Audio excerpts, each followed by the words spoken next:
네, 안녕하세요. 오늘은 제3강 안전관리와 인적 요인에 대해서 공부를 한번 해보도록 하겠습니다. 먼저 안전관리의 이제 목차를 보시면 안전관리 개요, 조종자 증명, 장치 신고, 사용사업 등록, 비행 승인, 비행 안전성 인증, 변경 신고, 동력과 항공 안전 이런 순으로 이제 다뤄볼 텐데요. 지금 PPT 슬라이드를 보시면 되게 중복된 내용들이 많이 있으실 거예요. 그래도 그만큼 중요한 내용이기 때문에 참고해 주시면 좋을 것 같아요. 자, 먼저 초경량 비행장치 정의를 좀 먼저 살펴보도록 하겠습니다. 초경량 비행장치란 항공기와 경량 항공기 외에 공기의 반작용으로 뜰 수 있는 장치로서 장체 중량, 좌석수 등 교통구령으로 정하는 기준에 해당하는 동력 비행장치, 행글라이더, 패러글라이더, 기구류 및 무인 비행장치 등을 말한다. 여기서 이제 저희가 사용하는 드론, 즉 멀티콥터의 경우에는 무인 비행 장치 중에서 무인 동력 비행 장치에 속하는 부류예요. 자, 여기에서 이제 리스트를 조금 보시면 동력 비행 장치인데 자체 중량이 정해져 있고 115kg 이하, 그 다음에 좌석이 1개, 즉 1인용이라는 거예요. 다음에 행글라이더도 자체 중량이 70kg 이하인데 여기도 마찬가지로 탑승자는 1인입니다. 패러글라이더도 마찬가지예요. 자체 중량이 정해져 있고, 그 다음에 기구류, 유인 무인 자용기구, 그 다음에 계류식 기구, 그 다음에 무인 비행 장치가 이제 저희에게 속하는 건데요. 이제 보통 멀티콥터 같은 경우에는 자체 중량이 150kg 이하인 기체들을 말을 해요. 근데 특별히 여기서 보시면 자체 중량이라고 하는 것은 무엇을 말하는 거냐면 연료 중량은 제외하나 배터리 중량은 포함하는 무게, 그러니까 기체에다가 배터리 무게를 더한 값이 바로 자체 중량이라고 보시면 되세요. 그리고 무인 비행선은 자체 중량이 180kg 이하, 회전익 비행장치, 동력 패러글라이더, 낙하산류 등의 장치들이 있다라는 것을 체크를 해놓고, 이제 문제상으로는 초경량 비행장치의 범위에 속하지 않는 것은 이런 식으로 문제가 나오실 수 있어요. 그래서 이 부분을 꼭 체크해 주시고, 특별히 이렇게 자체 중량이 정해져 있는 기체들은 꼭 외워주세요. 네, 다음으로 이제 장치 신고에 대해서 볼 건데요. 이제 초경량 비행장치라고 하는 것에 대해 설명을 드렸는데, 이 초경량 비행장치를 보시면 장치 신고라는 걸 해주셔야 돼요. 지금 이거는 아까 앞에 있는 내용을 다시 한번 정리한 내용이고요. 장치 신고를 조금 살펴보시면은 장치 신고라고 하는 것은 초경량 비행장치를 소유하거나 사용할 수 있는 권리가 있는 자가 초경량 비행장치 종류, 용도, 소유자의 성명 이런 것들을 이제 기록해가지고 국토교통부 장관에게 신고를 하는 건데, 무인 멀티콥터 같은 경우에는 최대 이륙 중량이 2kg 이하인 것은 제외예요. 2kg 이상부터 이제 장치 신고를 하게끔 돼 있어요. 언제부터냐면 올해 2021년 1월 1일부터 멀티콥터는 최대 이륙 중량이 2kg 이상이면은 다 장치 신고를 의무적으로 해주셔야 돼요. 다만 사업용 목적으로 하시는 경우에는 무게와 상관없이 장치 신고를 해주셔야 돼요. 네, 장치 신고에 필요한 서류들은 이렇게 여기 표를 보시면 될 것 같고요. 네, 다음으로 이제 장치 신고 외에도 뭐 변경 신고라던가 이전 신고, 말소 신고 이런 것들을 해주셔야 돼요. 근데 기본적으로 장치 신고, 변경 신고, 이전 신고 같은 경우에는 30일 이내에 해주셔야 되는데, 말소 신고 같은 경우에는 15일 이내에 해주셔야 된다는 게 특징입니다. 네. 그리고 안전성 인증 검사라고 하는 게 있어요. 이 안전성 인증 검사는 이제 초경량 비행 장치가 이제 비행을 함에 있어서 안정적인지 이런 것들을 이제 검사하는 건데요. 이 안전성 인증에 해당하는 기체가 여기 빨간색 줄에 보시면은 무인 비행기, 무인 멀티콥터 또는 무인 멀티콥터 중에서 최대 이륙 중량이 25kg을 초과하는 것은 안전성 인증 검사를 받으셔야 돼요. 근데 여기서 중요한 것은 사업용이든 비사업용이든지 그 목적 여부와 상관없이 최대 이륙 중량이 25kg을 초과하면 무조건 안전성 인증 검사를 받으셔야 됩니다. 그리고 이 안전성 인증 검사를 진행하지 않으셨을 경우에는 벌금이 과태료가 부과가 되게 돼 있어요. 그래서 그 과태료까지도 기억을 해주시고요. 다음으로 이제 검사기관 안전기술원이 바로 검사기관이라는 것을 기억해 주세요. 다음으로 조종자 증명입니다. 이제 원래 올해 이제 3월 이전에는 자체 중량 12kg 이하 사업용을 목적으로 하시는 기체에 한해서 조종자 증명을 취득하게끔 돼 있었어요. 그런데 이제 올해 3월 1일부터, 즉 2021년도 3월 1일부터는 최대 이륙 중량이 250g 이상이 되는 기체들은 전부 자격이 필요해요. 즉 250g 이상부터 자체 중량 150kg 이하까지에 해당하는 기체를 운용하기 위해서는 자격증을 취득하셔야 된다는 내용입니다. 자, 그리고 이제 조종자 이제 자격을 취득하는 게 있다라고 하면 또 조종자 자격을 취소하는 사유도 있겠죠. 그래서 아래 8가지를 보시면 이게 바로 다 조종자 증명이 취소되는 사유들이에요. 근데 보시면 거짓이나 그 밖에 부정한 방법으로 조종자 증명을 받은 경우, 또는 법을 위반해서 벌금 이상의 형을 선고받았는데, 이 법이라고 하는 것은 바로 항공안전법을 말하는 거예요. 그리고 초경량 비행장치 업무를 수행하는 중에 고의 또는 중대한 과실로 사고를 일으켜서 인명 또는 재산 피해를 발생시킨 경우, 조종자 준수사항을 위반한 경우, 즉 주류 등의 영향으로, 즉 음주 비행 상태에서 혹은 비행하는 동안에 주류 등을 섭취하는 경우에도 마찬가지예요. 그리고 이제 위의 사항들로 인해서 효력 정지가 될 수가 있어요. 근데 이 효력 정지 기간 동안에 다시 초경량 비행장치를 비행하는 경우에도 역시나 조종자 증명이 아예 취소가 되는 사유가 발생할 수 있습니다. 그래서 이 취소 사유를 정확하게 확인하시고 진행을 하시면 좋을 것 같아요. 다음으로 이제 전문교육기관 지정에 대한 부분인데요. 이 부분은 뭐 자세하게 설명하기보다는 이 슬라이드를 보시고 어떠한 그 시설이 필요하고 그 다음에 교관들이 누가 필요한지 정도만 체크를 하시면 좋을 것 같습니다. 특별히 여기 보시면 전문교육기관이 뭐 비행 경력이 몇 시간인지, 실기평가자가 비행 경력이 몇 시간인지도 체크해 주시면 좋을 것 같아요. 네, 이것도 참고해 주시고요. 다음으로 이제 항공안전법, 이제 그 비행장에 대한 비행 승인에 대한 부분인데요. 비행 승인에 대한 부분도 슬라이드를 쭉 참고해 주시면 될 것 같습니다. 특별히 여기 보시면 이제 국토교통부령으로 정하는 고도 150m 이상에서 비행하는 경우나 관제, 통제, 주의 공역에서 비행하는 경우에는 비행 승인을 필요로 한다라는 것을 기억해 주십시오. 네. 그 다음에 조종자 준수 사항인데요. 조종자 준수 사항은 굉장히 중요해요. 특별히 이것은 실기시험 보실 때에도 구술평가로도 많이 다루는 문제이고, 또한 이제 필기시험 보실 때에도 많이 나올 수 있는 문제이고요. 이거 뭐 시험 외에도 실제적으로 이제 드론을 조종하시고 운행을 하시면서 가장 많이 기억해 두셔야 될 법과 같아요. 특별히 어떤 게 있는지 한번 살펴보면은, 먼저 낙하물 투하하는 행위, 그러니까 낙하물 투하 금지, 인구 밀집 지역이나 사람이 많이 모인 장소의 상공에서 재산의 위험을 초래할 우려가 있는 방법으로 비행하는 행위, 관제 공역이나 통제 공역, 주의 공역에서 비행하는 행위, 뭐 이제 허가를 받으시면 괜찮은데 허가를 받지 아니하고 이 공역에서 비행하는 행위를 말을 하는 거예요.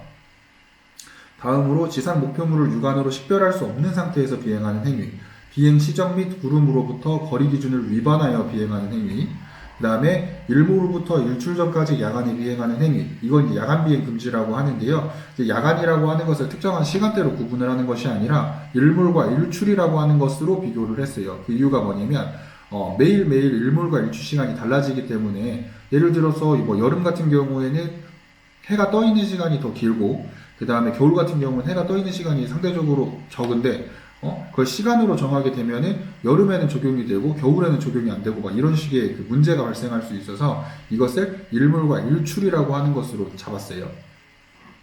다음으로 주류, 마약류, 환각물질 등으로 조종 업무를 정상적으로 수행할 수 없는 상태에서 조종하는 행위, 또는 비행 중 주류 등을 섭취하거나 사용하는 행위, 그 밖에 비정상적인 방법으로 비행하는 행위 또한 조종자 준수 사항에 어긋나는 상황이기 때문에 이거 꼭 기억해 주시고요. 또한 여기서 기억해 주셔야 될 게, 조종자 준수사항을 어길 시에 과태료를 부과하게끔 되어 있습니다. 그래서 1차로는 100만원, 2차 150만원, 3차 200만원, 그리고 이제 음주 비행과 관련 경우에는 과태료를 부과하시는 것이 아니라 벌금을 부과하게끔 되어 있어요.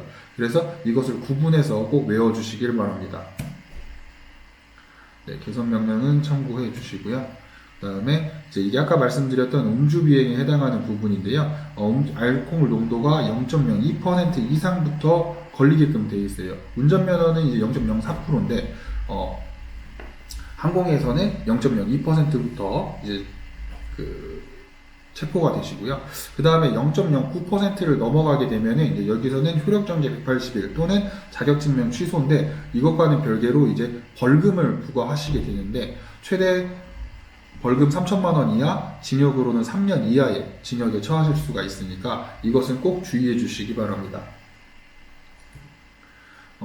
다음으로 이제 2021년도 1월 1일 이전에, 즉 개정이 이전에 이때에는 사업용과 비사업용으로 나누고 12kg 이하, 12에서 25kg, 25kg 초과, 이러한 이제 세 개의 기준으로 이제 분할을 했어요. 그래서 장치 신고라던가 안전성 검사, 그다음에 사업자 등록, 보험 가입, 비행 승인, 준수사항, 조종 증명, 장치 말소까지 이런 것들을 체크를 했었는데, 이제 여기 있는 것도 2021년도 1월 리진 코드 내용을 또 봐주셔야 되는 게, 이제 지금 필기 시험이 2021년도 1월 1일 이전, 즉 개정 전의 것을 시험으로 볼지 개정 이후의 것을 내용을 다룰지를 아직 알 수가 없기 때문에 두 개 다 공부를 해주셔야 돼요. 그래서 여기에 나와 있는 부분은 개정 이전의 것이고, 이거 표를 보시면 되시니까. 그리고 이제 개정 이후에는 이게 바로 개정 이후의 부분이에요. 그래서 보면 장치 신고는 2021년도 1월 1일부터는 최대 이륙 중량이 2kg으로 변경이 됐어요.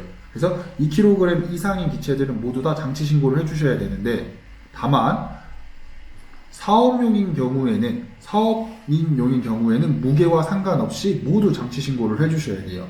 그리고 이걸 어기게 될 경우에는 6개월 이하의 징역 또는 500만 원 이하의 벌금을 내주셔야 되고요. 조종자 증명 같은 경우에는 자체 중량 12kg이 기준이었다면 2021년도 3월 1일부터는 최대 이륙 중량 250g이에요. 그래서 250g을 넘는 기종에 한해서는 전부 그 자격이 필요하시게 되고요. 그 다음에 여기서 이제 중요한 게 자격 취득 나이가 있어요. 자격 취득 나이가 만 14세 이상입니다. 즉 250g 되는 이상의 드론을 운용을 하시려면 만 14세 이상이 되어야만이 운용이 가능하다라는 것을 기억해 주세요. 그리고 조종자 준수사항의 경우에는 200만 원 이하의 과태료, 그 다음에 보험 가입, 이 부분도 사업을 목적으로 하는 경우에는 보험을 다 가입을 필수로 해주셔야 됩니다. 다음으로 안전성 인증 검사는 사업 요구와 비사업 요구에 상관없이 최대 이륙 중량 25kg을 초과하시면 무조건 받으셔야 돼요. 그리고 비행 승인 부분은 이렇게 참고해 주시면 되겠습니다. 이제 조종자 증명에 대해서 아까 한번 설명드렸었는데, 3월 1일 이후부터는 최대 이륙 중량 2kg 이상 기준으로 잘못됐죠. 250g 이상으로 변경돼서 1종과 4종으로 나뉘는 거고, 최대 이륙 중량 2kg는 장치 신고 기준이에요. 네, 이거 참고해 주세요.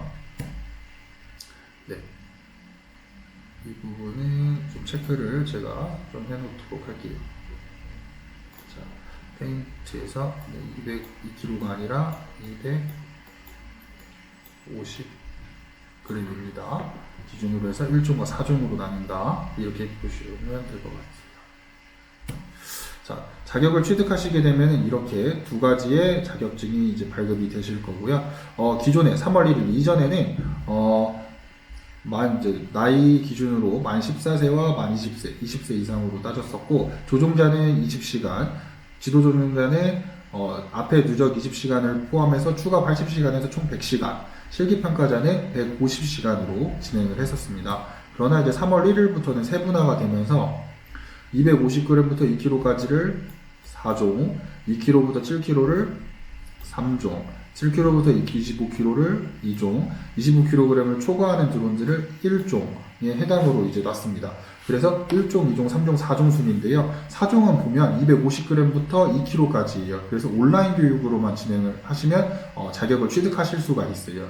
그리고 3종의 경우에는 2kg에서 7kg 드론 조종자인데요. 드론으로 치면은 한 인스파이어급 정도 생각하시면 될 것 같아요. 이 경우에는 필기시험과 비행경력 6시간만 있으시면 자격을 취득하실 수가 있습니다. 다음으로 7kg부터 25kg 드론들은요, 농업용 드론들의 대다수 10리터가 들어간 농업용 드론들은 대체로 이 2종이 해당이 돼요. 그래서 비행 경력이 10시간, 필기시험 보시고 실기시험은 약식으로 진행이 되고요. 그 다음에 마지막으로 1종은 최대 이륙 중량이 25kg을 초과하는 드론들이라서 기존에 쓰지 않았던 이제 16리터, 농업용으로 치면은 16리터 이상의 이제 농약에 실어지는 드론들을 보통 포함하시게 될 거예요. 그래서 이것은 기존에 마찬가지로 비행 경력 20시간과 필기 그리고 실기 시험이 동일하게 진행이 되실 겁니다. 자, 그리고 이제 장치 신고를 내용을 보면 이건 아까도 한번 설명드렸었는데요. 자, 신규 신고, 변경 신고, 이전 신고, 말소 신고까지 총 4가지의 신고가 있어요. 그래서 이 신고의 기간이 신규 변경 이전은 30일까지, 그 다음에 말소 신고는 15일 이내에 해야 된다는 것을 기억해 주시면 됩니다. 자, 그리고 필요한 서류들이 무엇이 있는지 참고하시면 될 것 같고요. 네, 중복되는 내용들은 그냥 가볍게 스킵하고 넘어가도록 하겠습니다. 네, 그 다음에 이제 무인 멀티콥터에서 장치 신고는 어떤 대상들이 되느냐. 사업용으로는 항공사업법 제2조에 따라서 초경량 비행장치 사용사업, 항공레저 스포츠 사업에 사용되는 초경량 비행장치와 비사업용은 최대 이륙 중량이 2kg 초과되는 것들. 즉, 사업용은 무게와 상관없이 사용사업이나 이 항공레저 스포츠 사업에 사용되면 누구나, 어떤 기체든지 다 장치 신고를 해주셔야 된다는 내용이고요. 특별히 문제는 이런 것들이 주로 많이 나옵니다. 신고 대상이 그럼 어떠한 것들이 제외가 되느냐. 계류식 무인 비행장치, 연구기관 등의 시험, 조사, 연구, 개발을 위하여 제작한 경우, 판매를 목적으로 제작하였으나 판매되지 않고 비행에 사용되지 않은 경우, 군사 목적으로 사용되는 경우에 해당하는 기체들이 신고 대상에서 제외가 됩니다. 다음으로 이제 이것은 이제 변경된 사항인데요. 업무 수행 기간이 각 지방 항공청에서 한국교통안전공단으로, 그다음에 신고 접수가 기존에 정부 24였다면 이제는 드론은 드론 원스톱으로, 드론 외 초경량 비행장치는 APS 원스톱으로, 그다음에 신고 대상이 기존엔 자체 중량 12kg 초과 기체였다면 이제는 최대 이륙 중량 2kg 초과 기체가 장치 신고 대상이다라는 것을 기억해 주시면 됩니다. 네, 사용 사업의 범위는 참고하시면 될 것 같습니다. 네, 이것도 마찬가지고요. 그 다음에 이제 아까 전에 말씀드렸던 드론 원스톱의 사이트가 이렇게 되어 있어요. 그래서 보시면은 비행장치 신고서, 사업등록 신고서, 비행승인 신청서, 항공사진 촬영 신청서, 특별 비행승인인데 특별히 비행승인 신청과 항공사진 촬영 신청은 별도로 진행을 해주시는 겁니다. 비행승인 신청 같은 경우 이제 지방 항공청의 관할이었고, 항공사진 촬영은 이제 각 지역에 해당하는 군부대에 해당하는 기관들이 담당하는 것이기 때문에 두 개는 별도로 신청을 해주셔야 돼요. 별개의 것이라는 것을 기억해 주셔야 됩니다. 다음으로 이제 비행 승인을 받으실 때 필요한 서류들이에요. 이거는 다 제출하셔야 되는 건 아니고요. 내가 이 사항에 해당되는 것들에 한해서만 제출을 해주시면 됩니다. 네, 이것도 참고해 주시고요. 네, 그 다음에 특별비행의 안전기준에 해당하는 공통사항과 개별사항, 야간비행, 비가시 비행, 이것들도 자세히 설명을 드리지는 않겠지만 한번 쭉 훑어보시면 좋을 것 같습니다. 다음으로 이제 조종자 준수사항, 아까도 설명드렸듯이 낙하물 투하 금지, 인명재산의 위험을 초래할 우려가 있는 방법으로 인구밀집 지역과 사람이 많은 장소에 상공에서 비행하는 행위, 관제공역, 통제공역, 주의공역에서 비행하는 행위, 그 다음에 지상 목표물을 육안으로 식별할 수 없는 상태, 그러니까 비가시권 비행이죠. 그 다음에 일몰 후부터 일출 전까지 야간에 비행하는 행위, 그 다음에 주류, 마약류, 환각물질 등의 영으로 비행하는 행위, 비정상적인 방법으로 비행하는 행위, 이러한 것들은 모두 조종자 준수사항에서 어긋나는 사항이기 때문에 어떠한 상당들이 해서는 안 되고, 그 다음에 과태료가 어떻게 되고 벌금이 어떻게 되는지까지 기억해 주시면 좋겠어요. 특별히 이제 과태료 같은 경우에는 1차 100만원, 2차가 150만원, 3차가 200만원이라는 거를 기억해 주시면 될 것 같습니다. 네. 이제 운행을 하시다 보면은 사고가 발생할 수 있어요. 그래서 사고 발생 시에 어떠한 내용들을 보고해야 되는지, 혹은 보고하지 않는지에 대해서 이제 문제가 나올 수 있는데요. 먼저 조종 사고가 나시게 경우에는 조종자 및 그러니까 이건 무인 멀티콥터 소유자 등의 성명 또는 명칭, 사고가 발생한 일시와 장소, 종류 및 신고번호, 사고의 경위, 사람의 사상 또는 물건의 파손 개요, 사상자의 성명 등 사상자 인적사항을 파악하기 위한 참고가 될 사항, 이런 것들을 보고하는 거고요. 피해 액이라던가 피해 규모 이런 것들에 대해서는 이제 별도의 조사팀이 나와서 이제 그걸 파악하는 거지, 저희가 보고 나서 이거는 재산 얼마 정도의 피해 액이 나오겠다 이런 걸 대충 말할 수가 없어요. 그래서 그 부분을 만약에 보고해야 된다라고 이제 문제가 나와 있으면 그 부분이 바로 이제 그게 오답이 되는 겁니다. 그래서 여기도 보시다시피 사고 발생 시에 보고서 그 내용이 아닌 것은 사고 조사 기관이 어디인지, 그 다음에 항공철도사고조사위원회라고 하는 곳에 조사가 나오는데요. 이 기관도 같이 기억을 해주시면 될 것 같습니다. 네, 이건 참고해 주시면 될 것 같고요. 네, 이것도 마찬가지고요. 그 다음에 안정성 인증 대상 아까도 설명드렸듯이 무인 멀티콥터는 최대 이륙 중량이 25kg 초과하는 곳. 그 다음에 안전성 인증을 검사하는 곳은 항공안전기술원입니다. 이것도 같이 기억해 주세요. 그 다음에 이제 안전성 인증 검사는 총 4가지의 검사로 나눠져 있습니다. 그래서 초도검사, 정기검사, 수시검사, 재검사인데요. 초도검사 같은 경우에는 이제 국내에서 설계 제작하거나 외국에서 국내로 도입한 초경량 비행장치 안전성 인증을 받기 위하여 최초로 실시하는 인증이다. 그 다음에 정기인증검사는 이제 안전성 인증 검사가 유효기간이 있어요. 그래서 유효기간이 만료되면 이제 검사를 받으시는 건데요. 사업용으로는 1년, 비사업용은 2년의 유효기간이 있으니까 이것도 더불어 기억해 주시고요. 수시인증 검사는 이제 초경량 비행장치가 수리를 크게 했다거나 혹은 개조를 크게 했을 경우에 기술 기준에 적합한지를 확인하기 위해서 실시하는 행위고요. 재인증 검사는 초도, 정기, 수시 검사에서 문제가 발생을 해서 그러니까 부적합 판격을 받아서 그거에 대해서 보강을 해가지고 다시 받는 검사를 재검사라고 하니까 이 4가지의 검사도 기억해 주시면 좋겠습니다. 네, 변경신고 아까 말씀드렸듯이 기간을 기억해 주시고 말소신고는 15일 이내 이렇게 기억해 주십시오. 네, 이것도 참고해 주시고요. 그 다음에 특별히 불법죄, 과태료와 벌금에 해당하는 부분들은 이거는 무조건 나오니까 꼭 기억해 주시면 좋을 것 같아요. 다음으로 이제 항공관제 시스템 이런 부분은 그냥 쭉 한번 훑어보시는 거고요. 그 다음에 특별히 이 부분이 좀 문제로 좀 나오실 수가 있어요. 관제공역과 비관제공역으로 나눴을 때 A등급, B등급, C등급, D등급, E등급 그리고 비관제는 FG 이렇게 되는데요. 각각의 이제 등급에 해당하는 공역에서는 어떠한 식으로 비행을 해야 되는지 이거를 좀 참고하셔야 돼요. 여기 보시면 용어만 조금 설명을 드리면 IFL이라는 게 있고 VFR이라는 게 있고 IFA라는 게 있고 VFA라는 게 있죠. 여기서 IFR이라고 하는 것은 계기 비행 방식을 말을 해요. 그러니까 이제 항공기에 탑재된 계기를 사용해서 이제 관제소의 지시에 따라서 비행하는 방식을 말을 해요. 그래서 계기판을 보고 조종하는 거라고 생각을 하시면 되고요. VFR 같은 경우에는 조종자가 직접 자신의 눈으로 확인을 하면서 비행하는 행위를 말을 해요. 그래서 A등급에서는 무조건 계기 비행만 되는 거고 B등급에서는 계기 비행과 그 다음에 이제 시계 비행 방식을 섞어서 사용할 수 있다. 이렇게 생각을 하시면 될 것 같아요. 그리고 여기서 이제 A가 들어가 있는 것은 계기 비행 방식의 항공기. 이거는 시계 비행 방식의 항공기라고 생각을 하시면 될 것 같습니다. 그래서 이 부분도 좀 기억을 해주세요. 네, 이 부분은 참고적으로 쭉 훑어보시면 될 것 같습니다. 그래서 통제 공역이 어디인지, 주의 공역이 어디인지 이렇게 좀 체크를 해주세요. 네, 관제권 같은 경우에는 보통 이제 9.3km, 즉 공항이나 이제 비행장 같은 경우를 생각을 하시면 될 것 같아요.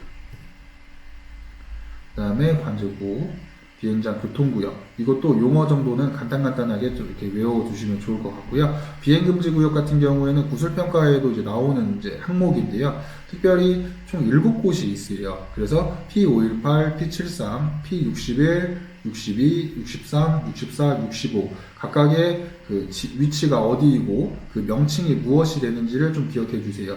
이제 영광 원전이라기보다는 여기는 한빛 원전이죠. P63은요. 그리고 64 같은 경우에는 한울 원전입니다.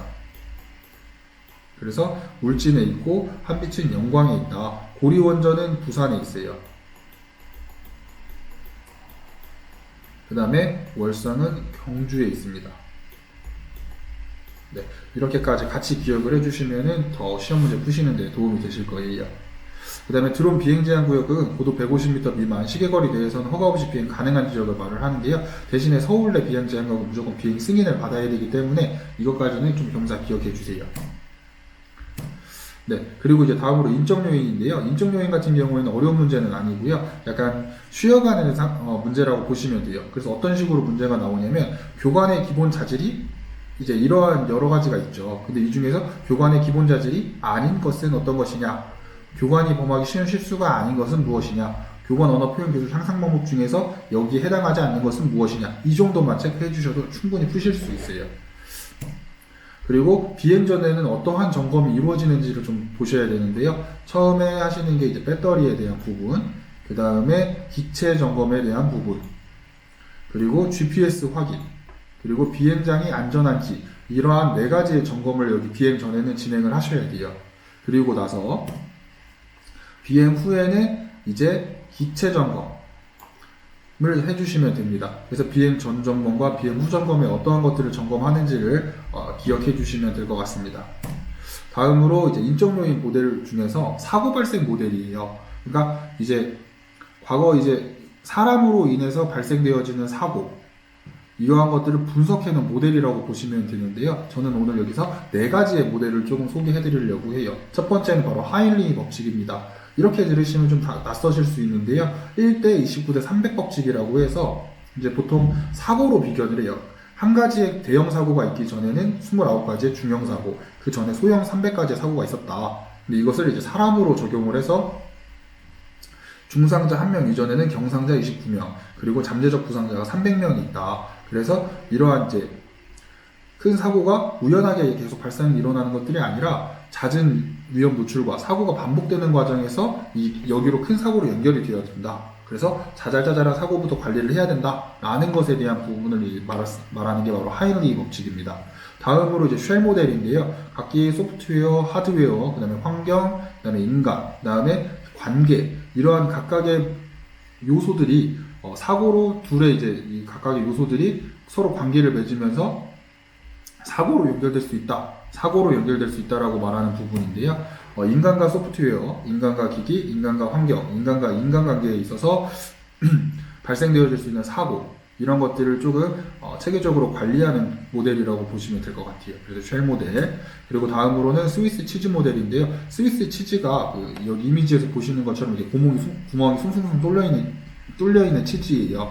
그런데 이 각각의 이 치즈 하나하나가 해당하는 요소들인데, 이 요소가 어느 날 우연찮게 딱 맞아 떨어지는 날, 이게 바로 큰 대형 사고로 이루어질 수 있다라고 말하는 것이 스위스 치즈 모델입니다. 다음으로 이제 도미노 이론은 이제 많이 익숙하실 것 같아요.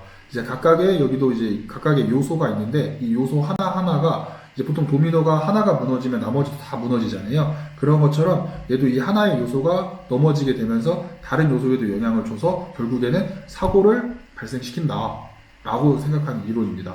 그래서 여기서 보면은 불안정한 행동과 상태, 이건 바로 인간에 대한 부분이죠. 이건 충분히 이제 제거할 수 있는 부분이에요. 그러니까 주의를 하면 고칠 수 있는 부분이죠. 그래서 이 3번을 제거하면은 사고로 연결되지 않는다라고 하는 이론이 바로 사고 도미노 이론입니다. 네, 여기까지 해가지고 사고 발생 모델 총 4가지의 모델을 다루는 것으로 항공법규와 인적 요인 모델에 대해서 다루도록 하였습니다. 그래서 항공법규 파트와 인적 요인 파트는 같이 연결을 하셔가지고 공부를 하시면 되는데, 충분히 이쪽은 거의 외우는 쪽 파트라서 충분히 공부해 주시면 충분히 점수를 잘 받으실 수 있는 부분이니까 마지막까지 포기하지 마시고 공부하시면 좋을 것 같습니다. 그럼 여기까지 하고 마치도록 하겠습니다. 감사합니다.